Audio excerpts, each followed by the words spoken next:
Welcome to you to geology classes by Divya. आज मैं पढ़ाने वाली हूँ आपको एक्सक्रीटरी सिस्टम का एक पार्ट जो कि है urine formation. To produce urine nephrons and collecting duct perform 3 basic process. तो नेफ्रॉन जो होता है और कलेक्टिंग डक्ट जो होता है वो परफॉर्म करता है 3 बेसिक प्रोसेस। वो क्या है? 1 में है ग्लोमेरुलर फिल्ट्रेशन, 2 में है tubular reabsorption and tubular secretion जो कि 3 है, 3 नंबर। तो glomerular filtration occurs in the renal कर्वचर। तो याद रखना, रेनल कर्वचर में ही ग्लोमेरुलर फिल्ट्रेशन होता है। और tubular reabsorption and tubular secretion कहाँ होता है? रेनल ट्यूबल में और कलेक्टिंग डक्ट में। तो अब हम पढ़ेंगे अबाउट द ग्लोमेरुलर फिल्ट्रेशन।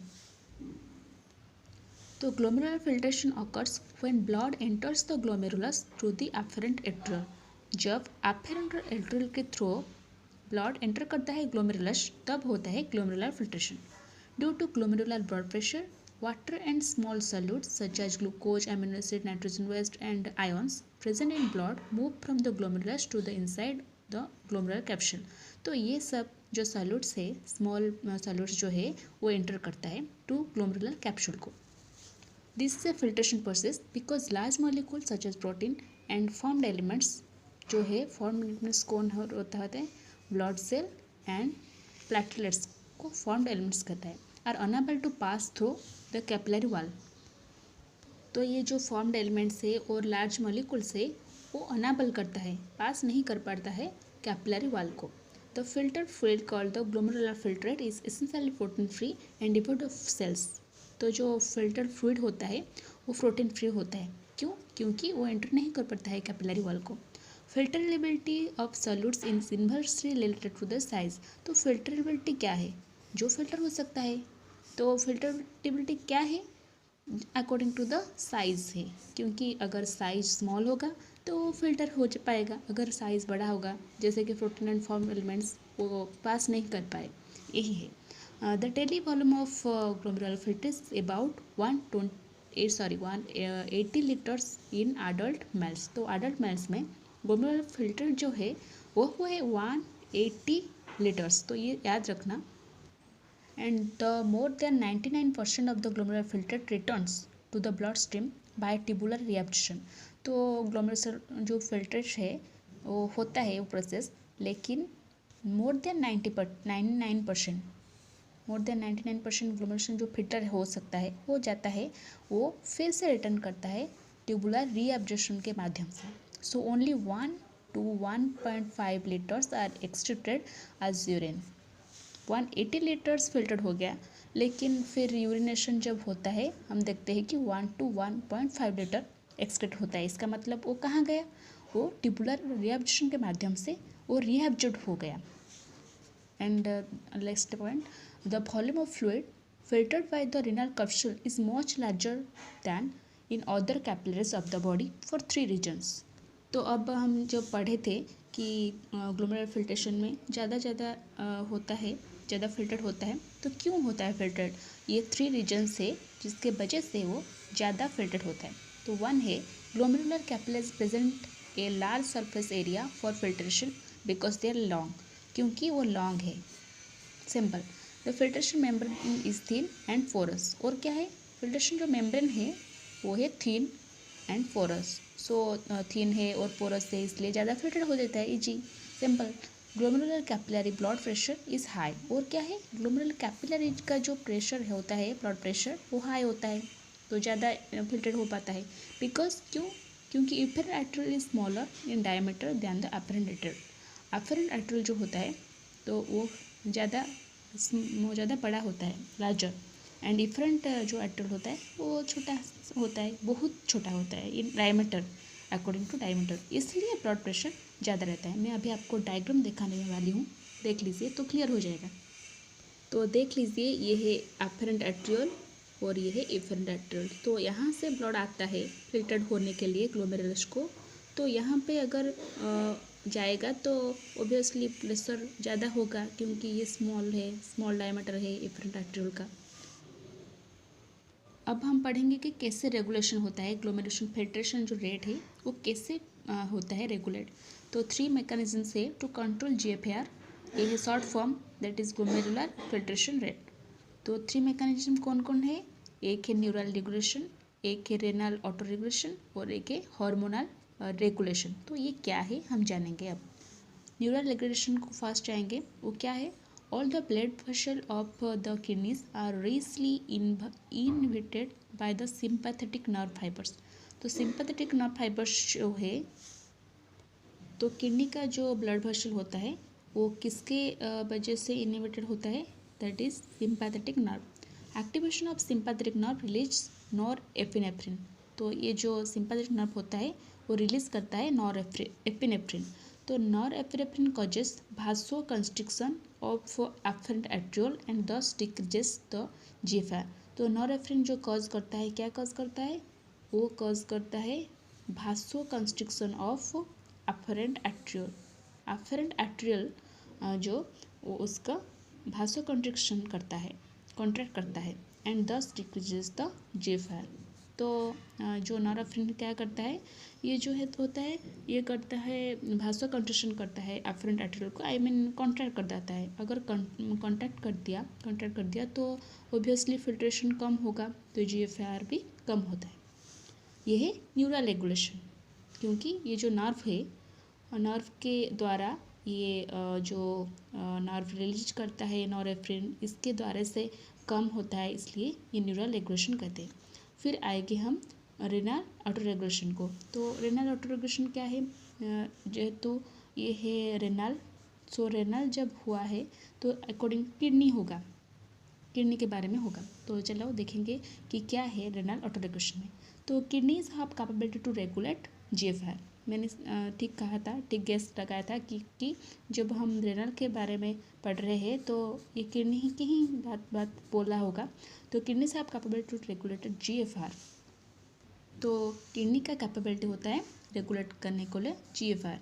कैसे? This capability is called at autoregulation. इसको कहते हैं ऑटो रेगुलेशन और रेनल ऑटो रेगुलेशन। तो इन्वॉल्व्स 2 मैकेनिज्म। ये 2 मैकेनिज्म को इन्वॉल्व करता है। एक है मायोजेनिक कॉन्स्ट्रिक्शन और एक है ट्यूबुलोग्लोमेरुलर फीडबैक। तो 2 है, तो हम पढ़ेंगे मायोजेनिक कॉन्स्ट्रिक्शन क्या है और ट्यूबुलोग्लोमेरुलर फीडबैक क्या है। तो myogenic constriction of the afferent atrial occurs due to ability of the smooth muscle to sense and respond to an increase in arterial pressure। तो अफरेंट एट्रियल में स्मूथ मसल होता है जो कि रेस्पॉन्ड करता है to increase in arterial pressure, जो कि आर्टेरियल प्रेशर को इंक्रीज करने में हेल्प करता है। That is the myogenic constriction.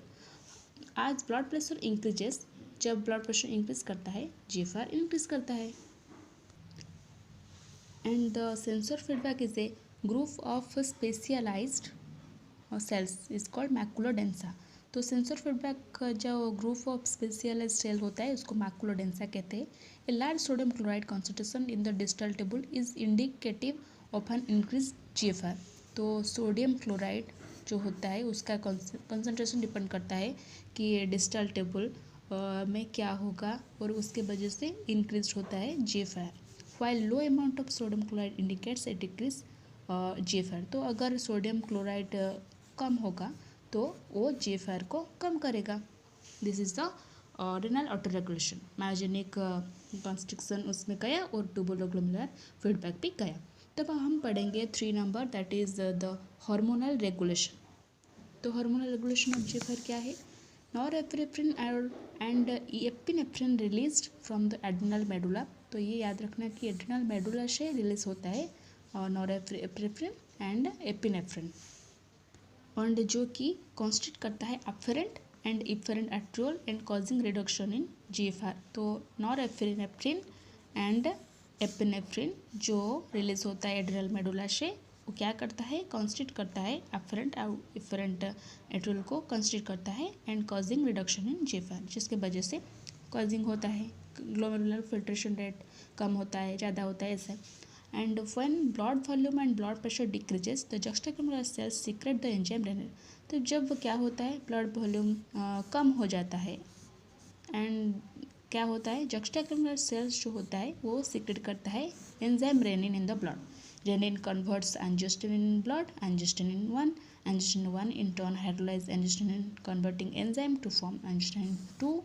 being a powerful vasoconstrictor reduces renal blood flow, thereby decreasing GFR। तो ऐसे होता है, क्या होता है, जब ब्लड फ्लो डिक्रीज हो गया, ब्लड प्रेशर डिक्रीज हो गया, जस्टिकुलर सेल्स जो होता है वो एंजाइम रेनिन को सिक्रेट करता है।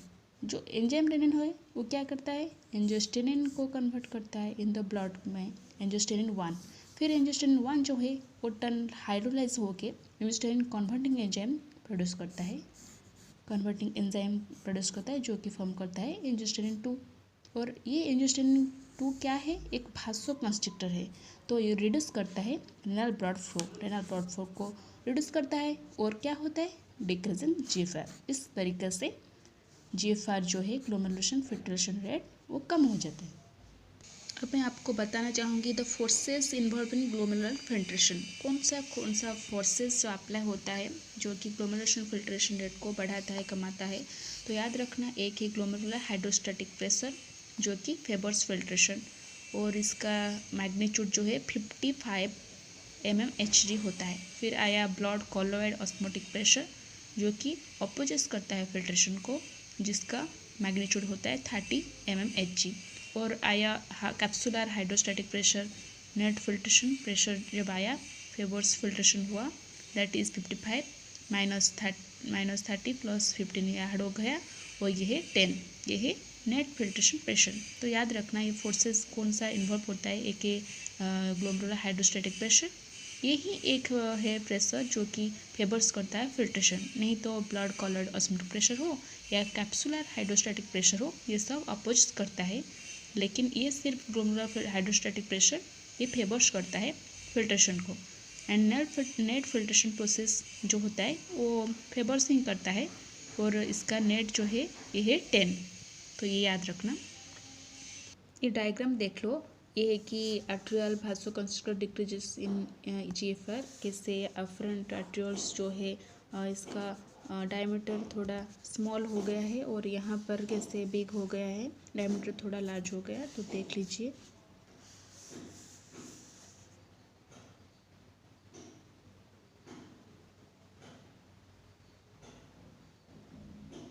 तो इस वीडियो में मैं इतना ही रखना चाहूँगी इस पार्ट में, और नेक्स्ट वीडियो में मैं आपको पढ़ाने वाली हूँ tubular reabsorption, tubular secretion, extra. मैं होल ही चैप्टर को कंप्लीट करूँगी टोटल, वो आपके BSc कोर्स हो या PG कोर्स हो।